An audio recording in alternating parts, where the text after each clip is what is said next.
बहकाने वाले आपके सब यार हो गए, बहकाने वाले आपके सब यार हो गए, समझाने वाले मुफ्त गुनहगार हो गए।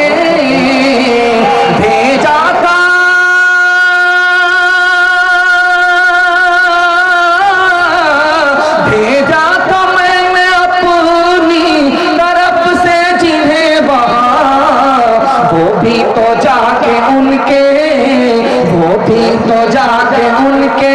तरफदार हो गए। फानूस बन के जिसकी हिफाजत हवा करे, वो शम्मा क्या बुझे जिसे रोशन खुदा करे। सल्लल्लाहु अलैहि वसल्लम,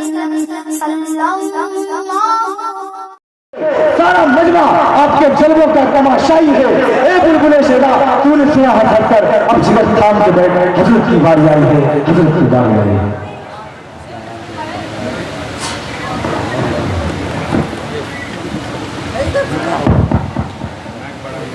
तबला जो है जनाब हाफिज मोहम्मद सरवर साहब वल्द मोहम्मद मुस्तकीम, उनसे गुजारिश है कि दिल तक, और लड़का का नाम मोहम्मद अरमान वल्द मोहम्मद इसराफिल, उनसे गुजारिश है कि जितना जल्द हो सके आ जाओ, क्योंकि मुफ्ती साहब नाम पर तशरीफ ला दिए हैं।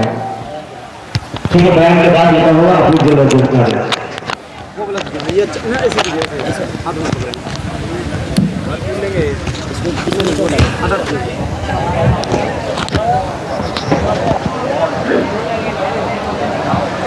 अल्हम्दुलिल्लाह नहमदुहु व नस्तईनुहु व नस्तगफिरुह व नु'मिनु बिही व नतवक्कलु अलैहि व नऊज़ु बिल्लाहि मिन शुरूरि अनफुसिना व मिन सय्यिआति अअमालिना। मन यहदिहिल्लाहु फला मुदिल्ल लहु व मन